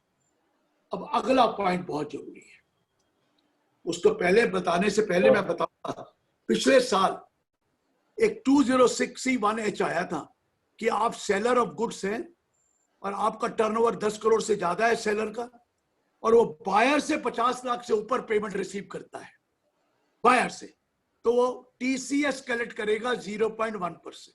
आया था सर, 0.1% टीसीएस कलेक्ट करेगा अबव 50,000। बड़े बड़े लोगों ने अपने डेबिट नोट इशू किए या बिल के ऊपर ही चार्ज कर दिया। लीजिए अब एक और सेक्शन आ गया 194Q। अगर आप बायर ऑफ गुड्स हैं, बायर है, और आपका टर्नओवर बायर का 10 करोड़ से ज्यादा है पिछले साल, और इस साल आपने किसी से माल खरीदा है 50 लाख से ऊपर या पेमेंट करी है 50 लाख से ऊपर, तो आप पेमेंट करते हुए या क्रेडिट करते हुए 0.1% टीडीएस काटेंगे। सर वो तो वहां था, नहीं नहीं यहां काटेंगे। माल खरीदा है आपने, हाँ जी, पेमेंट दे रहे हैं, टीडीएस काटेंगे। टीडीएस किसका कटेगा? सेलर का। लेकिन वहां पे क्या था, टीसीएस किसका था? वो बायर से ले रहे थे, बायर से ले रहे थे या सेलर से ले। अब ध्यान सुनना जरा क्या है, अगर बायर का पिछले साल का टर्नओवर 10 करोड़ से ज्यादा है तो सेक्शन 194Q लगेगा, फिर 2061H नहीं लगेगा। लेकिन बायर का 10 करोड़ से कम है और सेलर का 10 करोड़ से ज्यादा है और सेलर 50 लाख से ज्यादा रिसीव कर रहा है, तो सेलर को टीसीएस कलेक्ट करना पड़ेगा। समझ आ गया? अब तीसरा पॉइंट, बायर का टर्नओवर भी 10 करोड़ से ज्यादा है, सेलर का भी 10 करोड़ से ज्यादा है, तो इसमें 2061H नहीं लगेगा, इसमें टीडीएस काटेगा कौन? बायर। फिर नहीं लगेगा 20, दोनों का टर्नओवर ज्यादा है। अगर दोनों का टर्नओवर 10 करोड़ से ज्यादा है फिर तो कोई कुछ नहीं करेगा। समझ में आ गया? तो प्रेफरेंस किसको देनी है? 194Q को। मतलब आपने बायर आपका 10 करोड़ से ज्यादा है और माल खरीद रहे हैं, तो सेलर को पेमेंट देते हुए या उसका बिल का जो क्रेडिट किया है उसमें 0.1% काटना है, 0.1%। तो ये नया चीज आ गई, दोनों तरफ से हो गया। जहां आपका टर्नओवर 10 करोड़ से ज्यादा है तो सेलर आपसे ले लेगा टीसीएस, क्रेडिट सेलर को किसको मिलेगा? बायर को मिलेगा। लेकिन आपका टर्नओवर 10 करोड़ से ज्यादा है तो टीडीएस किसका कटना है? सेलर का कटना है। और सेलर को क्रेडिट मिलेगा। चित में जीता पट तुम्हारे, जाओगे कहां, कहीं ना कहीं तो रगड़ के देंगे ही आपको, हिसाब तो रख ही लेंगे। ये आया है सर। और एक और बात सर, हमारे यहाँ बहुत बड़े बड़े महानुभाव हैं, वो टीडीएस कटवा देते हैं लेकिन रिटर्न नहीं भरते। जैसे कॉन्ट्रैक्टर है, 1% टीडीएस कट गया, कहता है काट ले यार, मैं रिटर्न तो भरूंगा ही। अरे स्क्रैप डीलर है, स्क्रैप ले जाते हैं उठाकर, 1% टीडीएस टीसीएस कलेक्ट हुआ, उसके बाद रिटर्न ही नहीं भरते। वो कहता है रिटर्न भरेंगे तो और मरेंगे, और कैसे इनकम दिखानी पड़ेगी, वो भरते ही नहीं। अब इन्होंने क्या कहा है, अगर आपने पिछले 2 सालों में रिटर्न नहीं भरी है और पिछले 2 साल के दोनों सालों में कम से कम टीडीएस या टीसीएस 50,000 से ज्यादा है, तो उस केस में करंट ईयर में जब डिडक्टर टीडीएस काटेगा वो डबल काटेगा, डबल। मतलब अगर 10 कटना तो 20 काटेगा, 5 कटना है तो 10 काटेगा, अगर 1 कटना है तो 5 काटेगा, डबल नहीं, मिनिमम 5 काटेगा। आप पूछेंगे प्रकाश जी, वो या ये इंडस्ट्री वाले पूछेंगे, मेरे को क्या पता उसने पिछले साल रिटर्न भरी है कि नहीं भरी है, टीडीएस कितना है। कहते चिंता मत करो, एक यूटिलिटी दे देंगे इनकम टैक्स वाले, वहां पर पैन नंबर डालना, वहीं से पता लग जाएगा कि उसने रिटर्न भरी या नहीं भरी। और नहीं भरी तो डबल, भरी तो बात ही खत्म। समझ में आ गया सर? तो घबराने की जरूरत नहीं है, ये भी हो गया। नेक्स्ट पॉइंट, आपको पता है सेटलमेंट कमीशन में सेटल करवाया करते थे, सेटलमेंट कमीशन खत्म, अब कोई सेटलमेंट नहीं होनी, सेटलमेंट कमीशन खत्म। उसका नाम ही सेटलमेंट था, वो खत्म। आपको कहते हैं आईटीएटी में करवा लेंगे, यार हमारी जान पहचान है, लो आईटीएटी भी फेसलेस हो रहे जा रहा है 255 सेक्शन, कोई चीज भी नहीं, सब फेसलेस हो जाएगी, असेसमेंट, अपील, ये रेक्टिफिकेशन, आईटीएटी भी। और एक नई चीज हमने रिकमेंड करी थी, वो आने जा गई, अभी छोटे लेवल पे आई, उसका नाम है डिस्प्यूट रेजोल्यूशन कमेटी। आपका कोई डिस्प्यूट है, आपने 50 लाख की रिटर्न भरी, उसमें 10 लाख का वेरिएशन हुआ है, आपका डिस्प्यूट है ना, तो आप जाइए कमेटी के पास और वो डिस्प्यूट सेटल करा लीजिए। कोर्ट में जाने की जरूरत नहीं, अपील करने की जरूरत नहीं है। अगर आप उनकी बात माने, वो आपकी बात माने, हो जाए। लेकिन ये मत कहना सर देख लो, मतलब ये भी ऑनलाइन है और वीडियो कॉन्फ्रेंस होगी और उसकी रिकॉर्डिंग होगी, तो मत बोल देना देख लो, मतलब मेरिट पे होगा जो भी होगा। ये भी सोच लेना कि देख लो नहीं चलेगा, मेरा जान पहचान है वो नहीं चलेगी। क्लियर हो गया? ये भी हो गया। अब लास्ट पॉइंट देखिए, बहुत ड्रैकोनियन लॉ लास्ट टाइम में आया था हमारी कंट्री में, 60,000 करोड़ रुपए के बोगस इनपुट क्रेडिट फेक इनवाइसों से लोगों ने लिए थे। मालूम है ना सर? तो सरकार बड़ी सख्त हो गई है कि अगर किसी के किताबों में कोई फेक इनवाइस है, फेक बिल है, फेक खर्चा है, तो उस केस में टैक्स तो लगना ही लगना है, पेनल्टी भी 200% लगनी है।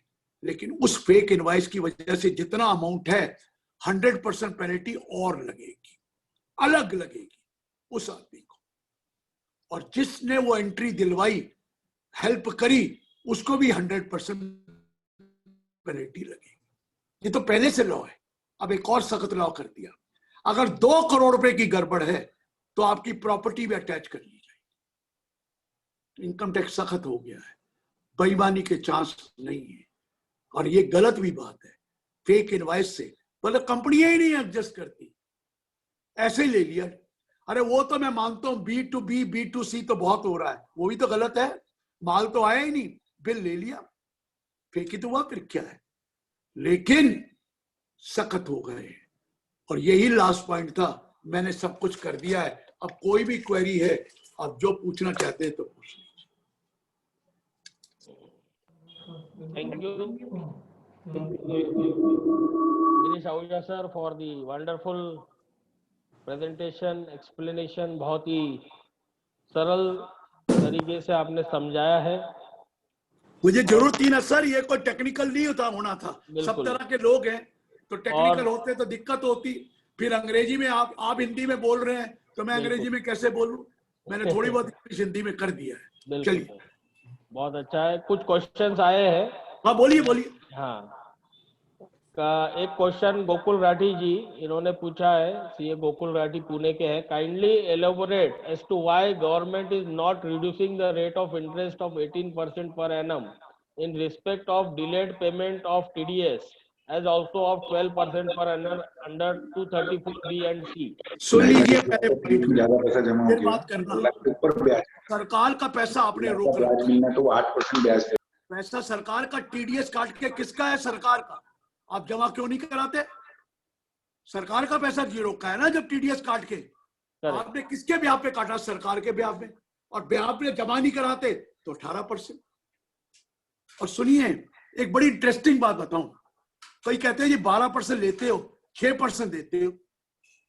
पहले 12% होता था, लोग क्या करते थे? एडवांस टैक्स ज्यादा जमा करा देते थे और कहता 12% इंटरेस्ट मिल रहा है सरकार से, इससे तो अच्छा एफडीआर में कम मिलता है, सरकार से 12% मिल रहा है, तो चलो यही कमाई है। फिर वो 9% किया, अब 6 कर दिया। अब भी लोग 6% में कराने लग गए हैं। वो कहता बैंक में भी तो 6 ही मिल रहा है। तो इसलिए, और बैंक में अगर सेविंग में रखेंगे तो 6 मिल रहा है। तो लोग भी तो दिमाग लगाते हैं, सरकार को दे दो, सेफ है और अपने को इंटरेस्ट भी मिल जाएगी। तो सर, सरकार का पैसा रोकोगे तो 18 भी देना पड़ेगा और प्रोसिक्यूशन भी होगा। सरकार का पैसा नहीं रोका तो हम 12 ले रहे हैं, 1% दे 6 रहे, लेकिन 1%। सरकार आपको 9 कर देती तो फिर आपका वो भी तो कम कर देगी रिफंड का, 4.5। फिर आप रोएंगे 4.5 दे रहे रिफंड में जी। तो इसलिए सरकार को सोचना पड़ता है। अभी 12 ही होगा, साहिस्ता साहिस्ता शायद वो कम कर दें, अभी ना। चलिए आगे बढ़े। Proposed amendment to section 44ADA, does it mean HUF is allowed to तो पागल वाली बातें कर दी, गलती हो गई। ये लकीर के फकीर हैं, इनको पता ही नहीं है। पहले तो इन्होंने 44ADA बनाया, उसमें लिख दिया एवरी पर्सन।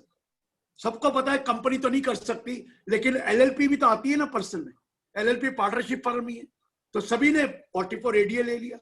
बाद में इनके ख्याल आया, यार एलएलपी के तो अकाउंट्स बनाने मैंडेटरी है as per the company law, और ये तो हमने गलती कर दी क्योंकि वो अकाउंट्स मैंडेटरी है और यहां लिखा है कि अकाउंट बनाने नहीं है। अगर आप 50% दिखाओगे, 44AD में लिखा हुआ है कि एलएलपी को नहीं मिलेगा, यहां भूल गए लिख दिया, तो अब चेंज करना था। जब चेंज करने लगे तो मक्खी पे मक्खी मारी, 44AD से उठाकर नीचे डाल दिया और 44AD में लिखा था individual HUF firm other than LLP. अरे भैया, HUF कैसे प्रोफेशन कर सकता है? वो सर गलती हो गई, मुझे फोन में कहा ठीक कर देंगे अभी जब अमेंडमेंट निकालेंगे। तो भैया मक्खी पे मक्खी मारने से यही होता है, ऊपर से उठाकर उन्होंने कहा ओ भैया इसको नीचे डाल। ये देखा ही नहीं कि प्रोफेशन वाले HUF तो कर ही नहीं सकते प्रोफेशन। तो ये गलती है, ठीक हो जाएगी। Yes sir. प्रकाश चोपड़ा जी का पूछना है, there is undue enrichment in TDS, the interest is levied from the month of deduction till the month of deposit. ये चली जा रही है, ये चली जा रही है, ठीक हो जाएगा। वो मंथ की बात कर रहे हैं, वो ठीक हो रहा है, हो जाएगा, वो कर देंगे। चलिए। For the purpose of tax audit, the limit of 95% of sale receipt should be through banking channel. What will be the position if amount remain outstanding? Sudeep Surane ji हमारे चीफ सेक्रेटरी। देखेंगे अगले साल का अगले साल देखेंगे, इस साल का इस साल देखेंगे। दिस ईयर में कितनी पेमेंट्स आई और कितनी रिसीट आई, वो 95% ऊपर हो। जो आउटस्टैंडिंग है अगले साल देखेंगे। Each year is a separate year. जो टोटल रिसीट्स है, मैं रिसीट कह रहा हूं, अप्रूवल नहीं कह रहा, चाहे वो कैपिटल रिसीट है चाहे रेवेन्यू रिसीट है, टोटल पेमेंट है, चाहे कैपिटल पेमेंट है या रेवेन्यू पेमेंट है, वो 95 मॉनेटरी वाली। जो नॉन मॉनेटरी जो आउटस्टैंडिंग है वो अगले साल आएगा, उससे अगले साल आएगा। चिंता क्यों करते, आएगा तो सही ना। चलिए Sir, kindly once again clear section 206C, 1H and 194Q. Sir, Buyer and selling both having turnover more than 10 crore, both section will be applied? पहला वाला 194Q Okay. पहले वाला लगेगा जब दोनों में 10 करोड़ है, 206 से नहीं लगेगा, 194Q लगेगा. Sir, if I have two ULIP, unit link insurance policy with payment as 2 lakhs plus 2 lakhs in a year, will it qualify for 1010D? हाँ, प्रोवाइडेड सम एश्योर्ड का 10% से ज्यादा नहीं होना चाहिए. 1010D में लिखा ना 10% ज्यादा नहीं होना चाहिए, मतलब 10 साल की पॉलिसी मिनिमम है, ठीक है, कोई प्रॉब्लम नहीं. 1010D में रूल है 10% से ज्यादा नहीं होना चाहिए premium. Correct. When the due date for revised return is 31st December, how will foreign tax credit for the taxes paid in the calendar year countries be claimed for FTC?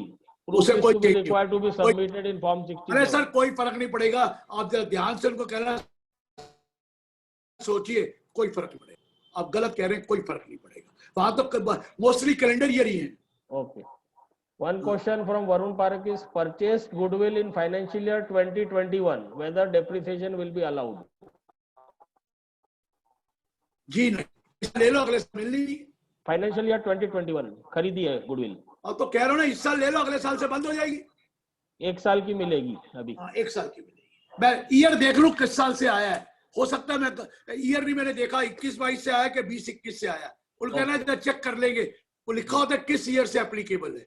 Right. अगर तो 21-22 से है तो हो गया, फिर तो नहीं मिलेगी. अगर 22-23 से है असेसमेंट ईयर से, फिर इस साल मिल जाएगी. खत्म. Please explain corpus donation amendment again. Sir मैंने बोला कि जो कॉर्पस डोनेशन है आगे से 11.5 में रखना है, मोड 11.5. और दूसरा बोला कॉर्पस डोनेशन अगर खर्च करेंगे तो वो एग्जेम्पशन नहीं मिलेगी उस अमाउंट की, उसको एप्लीकेशन नहीं माना जाएगा. तीसरा बोला कि अगर आपने इस साल 2 करोड़ कमाया और 50 लाख रुपया कॉर्पस से यूज कर लिया तो हम इसे एप्लीकेशन नहीं मानेंगे इस साल की, लेकिन अगले सालों में जब कॉर्पस को वो पैसा वापस कर दिया उस साल उसको एप्लीकेशन मान लेंगे. ठीक हो गया नहीं, अगले सालों में मान लेंगे जब पैसा कॉर्पस को वापस करेंगे. ये Right. Any more queries?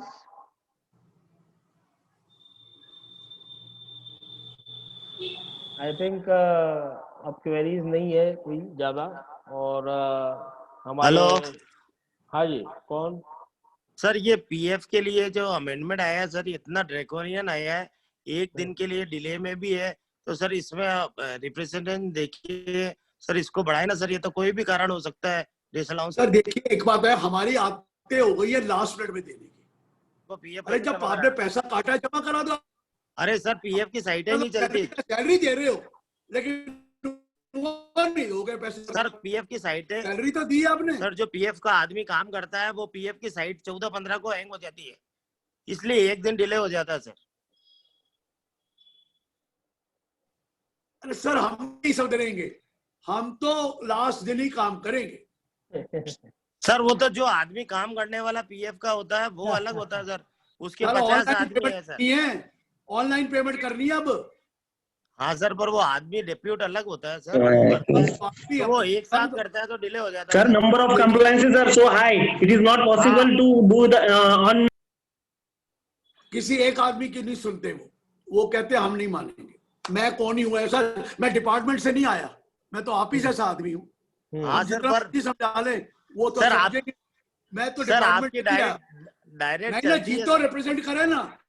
White जीतो मैं क्यों करूँ रिप्रेजेंट, एसोसिएशन रिप्रेजेंट करे जिनको नुकसान हो रहा है, सीए को थोड़ी हो रहा है. भाई सर ये तो एसोसिएशन करती नहीं, हम ठेका लेके सरकार पे जाते हैं और सरकार हमें गाली देती है कि आप बड़े योद्धा बन गए. आप क्यों नहीं कहते एसोसिएशन को रिप्रेजेंट करे? एसोसिएशन करे सरकार को, हम क्यों करें सर? गलत बात है सर, सरकार के खुद के तो यूटिलिटी 1-1 महीने तक आती है. आप चार्टर्ड अकाउंटेंट है, कौन है? हेलो, आप इंडस्ट्री वाले तो आप रिप्रेजेंट हो, चार्टर्ड क्यों करे आपके बिहाफ पर? अरे इंडस्ट्री एसोसिएशन है, सीसीआई है, सब कुछ है, उनको बोलो ना रिप्रेजेंट करे. हम क्यों करें? और हम गाली खाएं जाकर वहां पर कि सीए वाले ये करते रहते सारा दिन, डेट एक्सटेंड कर दो, ये कर दो। क्यों भाई, काम आपका है ना, हम तो करें। हमें क्या जरूरत है कि आपके बिहाफ पर सरकार से गाली खाएं? एसोसिएशन आपकी वो अपने करेगी, कॉमर्स करेगा, गुजरात आपका चैंबर ऑफ कॉमर्स भी होगा, करवा लो यार। मुझे मत कहो, तो मुझे बहुत गालियां पड़ती है वहां जाकर कि आप ठेका लेते हो सबका। ठेका नहीं लूंगा किसी का। बात सीधी सीधी बात है, कॉल ए स्पेड। सर मैं अगर कोई चीज गलत होगी जरूर करवाऊंगा, लेकिन ये चीज आप लोगों की है जो पैसा काट के रखा हुआ है। वो जाएं सरकार को बोलें कि सर कम से कम आप इंटरेस्ट लेकर हमें दे दो। वो नहीं मान रहे, मैं क्या करूं? लॉ बदलवा दो, हो जाएगा। लेकिन जो मैंने नया लॉ बनवाया है उसमें हमने ड्यू डेट अंडर रिटर्न ही लिखा है, नए लॉ में लिखा है। लेकिन पता क्या कहते हैं, एम्प्लॉय का पैसा, आप एम्प्लॉय को नुकसान होता है, उसका इंटरेस्ट भी जाता है, उसको प्रोविडेंट फंड का जो इंटरेस्ट है जो लेट जमा होगा तो इंटरेस्ट नहीं मिलेगा ना उसको। सर ऑलरेडी 22410 भी है ना एक सेक्शन, और 210 में तो तुम्हारी इनकम मान जाएंगे। वो क्या पढ़ रहे यार, वो तो आपकी इनकम मान लेंगे। फिर खर्चा तब देते हैं जब आप उसको पेमेंट जमा करा देते हैं। नहीं कराओगे तो खर्चा देंगे ही नहीं। वो नहीं है सर, नहीं है। हेलो सर, एक क्वेश्चन था कि 148 और सर्च को मर्ज कर दिया है, तो सुप्रीम कोर्ट के सर्टन 148 अगर आपने ड्यूरिंग असेसमेंट एक पॉइंट को आपने कर लिया है तो उसको आप 148 में रीअसेस नहीं कर सकते हो, या तो आप रोविंग इंक्वायरीज नहीं कर सकते हो। तो अब ये गाइडलाइंस रहेंगी, या क्योंकि वो सेक्शन ही इन अ वे बहुत उससे ले लेना, 132 को थोड़ी खत्म किया है, 153A को खत्म किया है, 153A किया है, 132 नहीं किया है। सर्च के प्रोविजन तो वही है, अप्रेजल रिपोर्ट तो वैसे ही बननी है। ये तो जब असेसमेंट करते थे रोविंग इंक्वायरी तो 132 की है। वो तो वही है प्रोविजन, हमने चेंज कर किया। और सर हम तो असेसमेंट के टाइम पे जो 6 साल की रिटर्न है उसको 3 करके आपको उधर ले गए, और तो कुछ किया ही नहीं। तो सर वो प्रिंसिपल तो रहेगा कि अगर असेसमेंट में एक सर वो तो लग गया, वो तो है ही ना, 132 का प्रिंसिपल है, 153A का प्रिंसिपल थोड़ी है। Thank you sir. ठीक है सर। और गुडविल का अमेंडमेंट 1498 से आया हुआ है। क्या क्या क्या? प्रकाश चोपड़ा सर लिख रहे हैं कि sir goodwill amendment is with effect from 1498 in section. कौन सी अमेंडमेंट? 32 में। अरे वो गलत पढ़ रहे हैं। 1498 से तो वो सेक्शन डाला था इंटेंजिबल एसेट का, ऐसे ही मार दिया, और गलत पढ़ रहे हैं। उन्होंने एक लाइन पढ़ ली अमेंडमेंट की, उनको कहो ना एक्ट उठाकर उसको जोड़े, तब पता लगेगा। Sir not being goodwill is added with effect from 1498. और नहीं सर, पढ़ो जाके, एक्ट को रखो साथ में, फिर पढ़ना। Sir GST audit will discontinue from which year?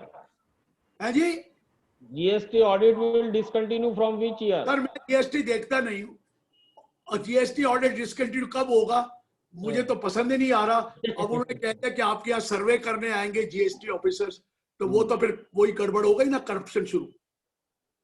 वो करप्शन शुरू तो हो गई ना, वो अगर आपके यहाँ सर्वे करने आएंगे। बिल्कुल, तो वो मैं कुछ नहीं बोलूंगा। As far as I know 2021 में तो डिसकंटिन्यू नहीं हो रहा, मार्च 21 का करना है, उसके बाद वो अनाउंस करने वाले हैं। मैं कभी ऑडिट किया ही नहीं, ना मैंने ये वाला ऑडिट किया ना वो किया। मैं तो सिर्फ इनकम टैक्स देखता हूँ, तो मैं अनपढ़ आदमी हूँ, मुझे नहीं पता क्या है।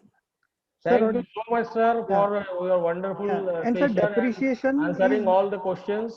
Now, I will request our secretary, Chief Secretary C.S. Sudhir Surana, to propose the vote of thanks. 2021 in NSE Equity Sold State Bank of India. Hello, Sudhir bhai. Price of 400.00 bought tax-free CDPR 1S1. 250 quantity at an average price of 1057.00. Press 1 to accept, press 2 to reject, press 3 to listen to the call again, or press 5. Sudhir sir, please propose vote of thanks. Yes, sir. Yes, Jubesh bhai. Thank you very much. It is my privilege to propose a formal vote of thanks on this occasion. I, on behalf of the Jito Nagpur, extend special gratitude and hearty thanks to today's learned speaker, Guru of all, Tax Guru CA Girish Ahuja ji, for his detailed and minute analysis of budget and sharing his view on various tax provisions on this occasion. We all are enlightened with your great words. Thanks a lot for such informative session. मुझे लगता है कि Girish Ahuja sir को हम tax गुरु इसलिए ऐसे ही नहीं कहते हैं, उन्होंने इतने 1 घंटे के सेशन में ही मुझे लगता है पूरा एक्ट के जो माइन्यूट प्रोविजंस है, जितने भी अमेंडमेंट्स आए हैं, चाहे वो गुडविल से रिलेटेड हो, चैरिटेबल ऑर्गेनाइजेशन से रिलेटेड हो, पीएफ से रिलेटेड हो, असेसमेंट से रिलेटेड हो, सर्वे सर्च से रिलेटेड हो, सारे एस्पेक्ट को उन्होंने इतने शॉर्ट पीरियड में कवर कर लिया, और वो भी इतने इजी लैंग्वेज में कि इवन नॉन चार्टर्ड अकाउंटेंट्स भी जो मेंबर आज अपने इस फोरम में ज्वाइन हुए हैं, इस वेबिनार में ज्वाइन हुए, उनको भी शायद सारे प्रोविजन एकदम क्लियरिटी के साथ में समझ में आए होंगे. आई थैंक्स टू टैक्स गुरु Girish Ahuja sir. Thank you very much sir. And we would like to hear again and again sir.